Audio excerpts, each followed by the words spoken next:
இலங்கையில் நடந்ததாக சொல்லப்படுற மிகப்பெரிய ஒரு ஊழல் மோசடி தான் ஏர்பஸ் மோசடின்றது. மஹிந்த ராஜபக்ச ஜனாதிபதியாக இருந்த காலகட்டத்தில் ஸ்ரீலங்கன் விமான நிறுவனத்துக்கு தேவையான விமானங்களை கொள்வனவு செய்கிற சந்தர்ப்பத்தில் செய்கிறதுக்கான முயற்சி எடுக்கப்பட்ட சந்தர்ப்பத்தில் ஒரு மிகப்பெரிய மோசடி நடந்திருக்கு. வெளிநாட்டு நிறுவனங்கள் சம்பந்தப்பட்டிருக்கிற மோசடின்னு சொல்லி வெளிநாடுகள் விசாரணை செய்து அப்படியான ஒரு மோசடி நடந்தது என்றது உறுதி செய்யப்பட்டிருந்தது.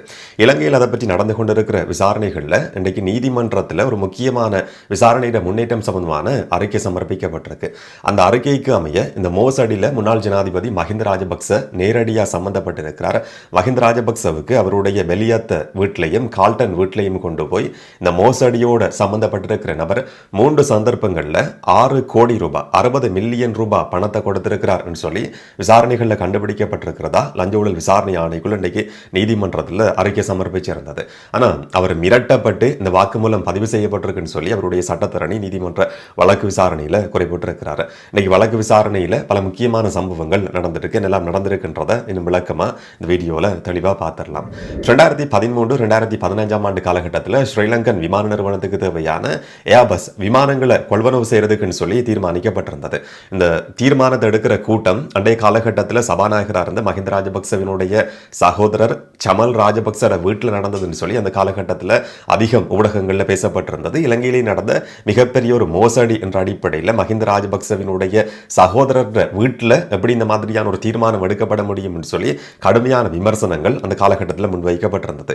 சமல் ராஜபக்சவினுடைய மகன் ஷமீந்திர ராஜபக்ச ஸ்ரீலங்கன் விமான நிறுவனத்தினுடைய நிறைவேற்று குழுவினுடைய ஒரு உறுப்பினர் என்ற பதவியிலேயும் நியமிக்கப்பட்டிருந்தார். அவருடைய ஆலோசனைக்குமே தான் விமானங்களை வாங்குறதுக்கான தீர்மானம் எடுக்கப்பட்டது என்ற மாதிரியும் அந்த காலகட்டத்தில் இருந்து பரபரப்பாக பேசப்பட்டிருந்தது. இதுக்கு முதல்ல இந்த வழக்கு விசாரணைக்கு எடுத்துக்கொள்ளப்பட்ட சந்தர்ப்பத்தில் சமல் ராஜபக்சோட மகன் ஷமீந்திர ராஜபக்ச இந்த மோசடியில் நேரடியாக சம்பந்தப்பட்டிருக்கிறார் சொல்லியும் 3வது சந்தேக நபர் அவர் பெயரிடப்படணும் சொல்லியும் நீதிமன்றம் உத்தரவு பிறப்பிச்சிருந்தது. நான் ஷமீந்திர ராஜபக்ச இன்றைக்கு வெளிநாட்டில் இருக்கிறார். அவரை கைது செய்யறதுக்கான பிடியான பிறப்பிக்கப்பட்டிருந்தாலும் இதுவரைக்கும் சர்வதேச போலீஸ் உதவியோட அவர் இலங்கைக்கு கூட்டி வரப்பட்ட மாதிரியான எந்த ஒரு செய்திகளையும் நாங்கள் கேள்விப்படக்கூடிய மாதிரி இல்லை. அப்படியான ஒரு பின்புலத்தில் தான் இன்றைக்கு வழக்கு விசாரணையில் லஞ்ச ஊழல் விசாரணை ஆணைக்குழு இந்த விசாரணையில் எப்படியான முன்னேற்றம் கிடைச்சிருக்குன்னு சொல்லி அறிக்கை சமர்ப்பிச்சிருந்தது.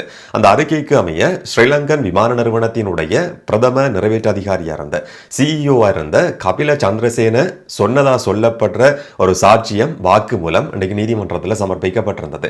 கபில சந்திரசேனவினுடைய வாக்குமூலம் இதுதான் என்று சொல்லி லஞ்ச ஊழல் விசாரணை ஆணைக்குழு கொழும்பு பிரதம நீதவான் அசங்க எஸ் போதரகமட்ட இன்னைக்கு சொல்லியிருந்த முக்கியமான ஒரு விஷயம் என்று சொன்னா முன்னாள் ஜனாதிபதி மஹிந்த ராஜபக்சவுக்கு இந்த மோசடியோட சம்பந்தப்பட்டிருக்கிறதா சொல்லப்படுற கபில சந்திரசேன 3 சந்தர்ப்பங்கள்ல 20 மில்லியன் சொல்லி 3 சந்தர்ப்பங்கள்ல 60 மில்லியன் ரூபாவை அவருடைய பெலியத் வீட்டுக்கும் கால்டன் வீட்டுக்கும் கொண்டு போய் நேரடியாக கொடுத்திருக்கிறார். இதை அவரே ஏற்றுக்கொண்டிருக்கிறார். கபில சந்திரசேனவே இதை விசாரணையில் ஒப்புக்கொண்டிருக்கிறார் சொல்லி சியபக் லஞ்ச ஊழல் விசாரணை ஆணைக்குள்ள இன்னைக்கு நீதிமன்றத்தில் அறிவிச்சிருந்தது. 60 மில்லியன் ரூபாய் 6 கோடி ரூபாய் மஹிந்த ராஜபக்ச நேரடியாக தன்னுடைய கையால பெற்றுக் கொண்டிருக்கிறார் சொல்லி சொல்லப்படுற முதல் சந்தர்ப்பம் இதுதான். இதுக்கு முதல்ல அவருடைய குடும்பம் சம்பந்தப்பட்ட வேறு சில நபர்கள் சம்பந்தப்பட்டு குற்றச்சாட்டுகள் முன்வைக்கப்பட்டிருந்தது. அந்த காலகட்டத்தில் விமான போக்குவரத்து அமைச்சரா பதவி வகிச்சு கொண்டிருந்த பிரியங்கா ஜெயரத்னவுக்கும் பணம் கொடுக்கப்பட்டிருக்கு என்ற விஷயமும் தெரிய வந்திருந்தது.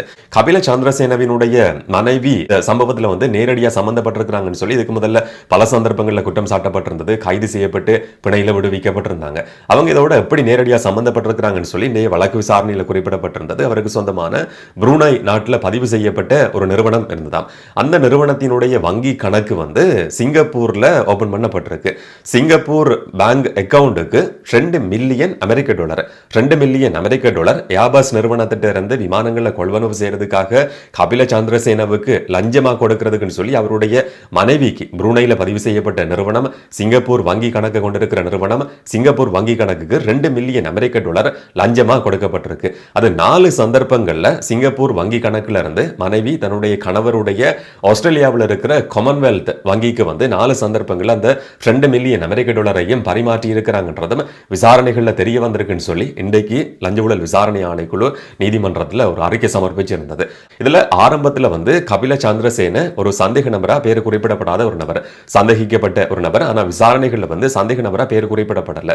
அந்த காலகட்டத்தில் இவர் விசாரணைக்கு கூப்பிட்ட சந்தர்ப்பத்தில் அவருடைய சட்டத்தரணியோட அவர் வந்திருந்தாராம். சட்டத்தரணி சொன்னாராம், இதுல வந்து இவரை சந்தேக நபரா நீங்க பெயரிடாதீங்க, இவர் சாட்சியமா மாறுறதுக்கு தயாரா இருக்கிறார், கைது செய்யப்பட மாட்டார்னு சொல்லி எங்களுக்கு ஒரு உத்தரவாதம் கொடுக்கப்படும் இருந்தா அவருக்கு தெரிஞ்ச எல்லா விஷயங்களையும் ஒப்புக்கொள்றதுக்கும் சொல்றதுக்கும் தயாரா இருக்கிறார். ஆனால் அவர் கைது செய்யப்படக்கூடாது, ஒரு சாட்சியாளரை அவரை நீங்க ஏற்றுக்கொள்றதுக்கு தயாரான்னு சொல்லி கபில சந்திரசேனோட சட்டத்தரணி வந்து லஞ்ச ஊழல் விசாரணை ஆணைக்குழுவினுடைய விசாரணை நடத்தி கொண்டிருந்த அதிகாரிகிட்ட வந்து கேட்டாராம். அப்ப அது ஏற்றுக்கொள்ளப்பட்டதுக்கு பிறகு அவர் வந்து ஒரு சத்திய கடதாசியை நாங்க இதுக்காக தயாரிச்சிருக்கிறோம், இது இல்லாம எங்களுக்கு தெரியும், இது தவிர மேலதிகமான சில விஷயங்களையும் சொல்றதுக்கு அவர் தயார் என்ற மாதிரியும் அவருடைய சட்டத்தரணி வந்து குறிப்பிட்டிருக்கிறார். சத்திய கடதாசி ஒரு அஃபிடவிட் வந்து தயாரிச்சிருக்கிறோம், அது போன்ல இருக்குன்னு சொல்லி அந்த சந்தர்ப்பத்தில் அவர் காட்டியிருந்தாராம். அது வந்து விசாரணை செய்கிற அதிகாரிக்கும் அனுப்பி வைக்கப்பட்டிருக்கு. அதோட ஸ்கிரீன்ஷாட்டும் இன்னைக்கு நீதிமன்றத்தில் சமர்ப்பிக்கப்பட்டிருந்தது. அந்த அஃபிடவிட்ல அந்த சத்திய கடதாசியில வந்து சில விஷயங்கள் குறிப்பிடப்பட்டு கடைசியில வந்து ஷமிந்திர ராஜபக்ச அமைச்சராக இருந்த பிரியங்கா ஜெயரத்ன இன்னும் சிலர் சொல்லி குறிப்பிடப்பட்டிருந்ததாம். அந்த இன்னும் சிலர் யாருன்னு சொல்லி விசாரிக்கிற சந்தர்ப்பத்தில் தான் மஹிந்த ராஜபக்ச தான் அந்த இன்னும் சிலர் சொல்லி குறிப்பிடப்பட்டிருக்கிற நபர். வேற சில நபர்களும் இருக்கிறாங்க. அவருடைய வீட்டுக்கே கொண்டு போய் 6 கோடி ரூபாய் பணத்தை 3 சந்தர்ப்பங்களில் நான் நேரடியாக கொடுத்திருக்கிறேன் சொல்லி லஞ்ச ஊழல் விசாரணை ஆணைக்குழுவினுடைய பணிப்பாளர் நாயகத்திட்ட இவர் ஏற்றுக்கொண்டார், அதை ஒப்புக்கொண்டார் என்ற மாதிரி இன்னைக்கு விசாரணை செய்கிற அதிகாரிகள் வந்து சொல்லி இருக்கிறாங்க. மஹிந்த ராஜபக்சோட வீட்டில் கொடுக்கப்பட்ட பணம் கொள்ளுப்பட்டியில் இருக்கிற ஒரு இடத்துல வச்சு அந்த காலகட்டத்தில் அமைச்சராக இருந்த பிரியங்கா ஜெயரத்னவுக்கு கொடுக்கப்பட்ட பணம் இன்னும் நிறைய பேர் இதோட சம்பந்தப்பட்டிருக்கிறாங்க, நிறைய பேருக்கு பணம் கொடுக்கப்பட்டிருக்குன்னு சொல்லி இவர் சொல்லி இருக்கிறார். யார் யாருக்கு எந்த காலகட்டத்தில் எவ்வளவு பணம் கொடுக்கப்பட்டது என்றதை பற்றி அவர் சொல்றது உண்மையா என்றதை பற்றியும் நாங்கள் விசாரணைகளை நடத்திருக்கிறோம் சொல்லியும் அந்த விசாரணைகள் நடந்து கொண்டிருக்கு சொல்லியும் இன்றைக்கு லஞ்ச ஊழல் விசாரணை ஆணைக்குழு நீதிமன்றத்தில் சொல்லியிருந்தது.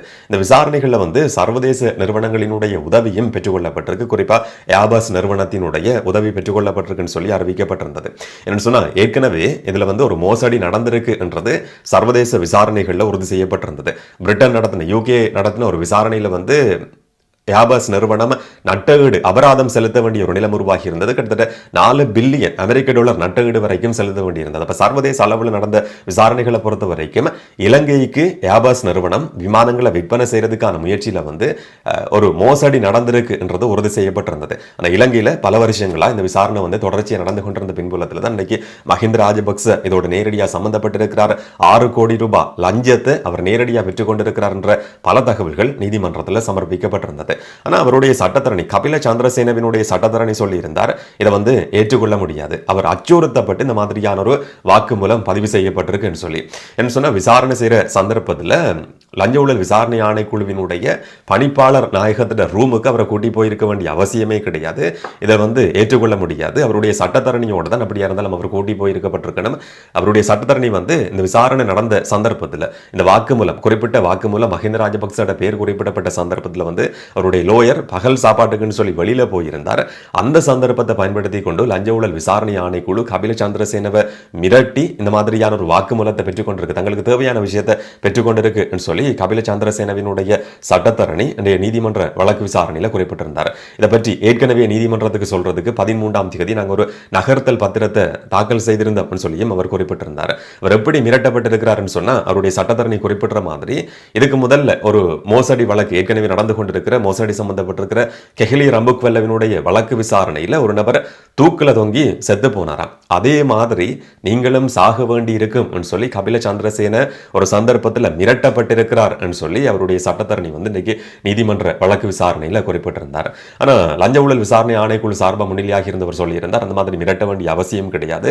இப்போ லஞ்ச ஊழல் விசாரணை ஆணைக்குழுவுக்கான சட்டம் திருத்தப்பட்டிருக்கு. இந்த விசாரணைகளினுடைய முழுமையான பொறுப்பை ஏற்றுக்கொண்டு அதுக்கு தலைமை தாங்கிற நபர் அந்த ஆணைக்குழுவினுடைய பணிப்பாளர் நாயகம், அவர் அப்படி மிரட்ட வேண்டிய எந்த ஒரு அவசியமும் கிடையாதுன்னு சொல்லி அந்த ஆணைக்குழு வந்து இன்னைக்கு நீதிமன்றத்தில் அறிவிச்சிருந்தது. இதுக்கு பிறகு இதோட சம்பந்தப்பட்டிருக்கிற இன்னும் 2 பேர் இருக்கிறாங்க. இன்னும் மேலதிகமாக ஒரு நபர்கிட்டையும் வாக்குமூலம் பதிவு செய்யப்பட இருக்குன்னு சொல்லியும் இன்னைக்கு நீதிமன்றத்தில் அறிவிக்கப்பட்டிருந்தது. இதை தவிர இதுல ஏற்கனவே சந்தேக நபராக குறிப்பிடப்பட்டிருக்கிற ஷமிந்திர ராஜபக்ச கைது செய்யப்படணும் சொல்லியும் கபில சந்திரசேனவினுடைய மனைவி கைது செய்யப்படணும் சொல்லியும் நீதிமன்றத்தில் வந்து பிடியான கோரிக்கை சமர்ப்பிக்கப்பட்டிருந்தது. அந்த கோரிக்கை சம்பந்தமா இன்றைய வழக்கு விசாரணையில் வந்து ஒரு உத்தரவு பிறப்பிக்கப்படலை. இதுக்கு பிறகு வந்து 24ஆம் தேதி சாட்சியங்கள் பதிவு செய்யப்பட்டு அந்த சாட்சியங்களுக்கு அமைய பிடியான உத்தரவு பிறப்பிக்க முடியுமா இல்லையான்றது தீர்மானிக்கப்படும் சொல்லி இன்னைக்கு பிரதம நீதவான் அசங்க எஸ் போதரகம வந்து அறிவிச்சிருந்தார். இந்த வழக்கு விசாரணையை பொறுத்த வரைக்கும் முக்கியமான ஒரு திருப்பு முனையா கபில சந்திரசேனவினுடைய இந்த வாக்குமூலம், அவர் சொன்னதா சொல்லப்படுற இந்த வாக்குமூலம் வந்து மாறி இருக்கு. இன்னைக்கு அவருடைய சட்டத்தரணி குறிப்பிட்டிருந்தார், வெளிநாடு போறதுக்கு தடை நீக்கப்பட்டும் அவர் இந்த விசாரணையில் ஒரு முக்கியமான நபராக இருந்தும் கூட அவரை தப்பி ஓடுறதுக்கு எந்த சந்தர்ப்பத்திலையும் முயற்சி எடுத்தது கிடையாது. இதனால் அவரை தொடர்ச்சியா விளக்கமறியல திரும்பவும் வைக்க வேண்டிய அவசியம் கிடையாது, பிணகொடுங்கன்னு சொல்லி ஒரு கோரிக்கை சமர்ப்பிக்கப்பட்டிருந்தது. ஆனா கபில சந்திரசேன விளக்கமறியல் வைக்கப்படணும் சொல்லி கொழும்பு பிரதம நீதிவான் அசங்க எஸ் போதரகம இன்றைக்கு உத்தரவிட்டிருக்கிறார். ஏப்ரல் மாதம் 2ஆம் தேதி வரைக்கும் கபில சந்திரசேன வந்து விளக்கமறியல வைக்கப்பட்டிருக்கிறார். அவருடைய மனைவிட்டையும் வாக்குமூலம் பதிவு செய்யப்பட்டிருக்கு, ஆழமான ஒரு விசாரணை நடத்தப்பட வேண்டியிருக்குன்னு சொல்லி அறிவிக்கப்பட்டிருக்கிறதால அந்த விளக்கமறியல் உத்தரவு பிறப்பிக்கப்பட்டிருக்குன்னு சொல்லி நீதிமன்றம் இன்றைக்கு அறிவிச்சிருந்தது. இந்த விசாரணையில வந்து அடுத்ததா என்ன நடக்கும்ன்றதான் ஒரு முக்கியமான கேள்வி. என்னன்னு சொன்னா, இதுவரைக்கும் தெரிய வராத பல விஷயங்களும், இதுவரைக்கும் நாங்கள் கேள்விப்பட்ட விஷயங்களும் இன்னைக்கு வந்து நீதிமன்ற வழக்கு விசாரணையிலேயே விசாரணை செய்யற தரப்பால வந்து உறுதி செய்யப்பட்டிருக்கு. அந்த மாதிரியான ஒரு குற்றச்சாட்டு வந்து ஒரு ஆவணமா இன்னைக்கு சமர்ப்பிக்கப்பட்டிருக்கு. ஒரு முக்கியமான திருப்பத்தை இன்றைய நாள்ல வந்து இந்த வழக்கு விசாரணையில நாங்கள் பார்த்துருக்கிறோம். என்ன நடக்கும்ன்றதை பொறுத்திருந்து பார்க்கலாம். இதை பற்றி நீங்க என்ன நினைக்கிறீங்கன்றத கமெண்ட்ல சொல்லுங்க. இன்னும் ஒரு வீடியோல இன்னும் ஒரு தகவலோட சந்திக்கலாம். வணக்கம்.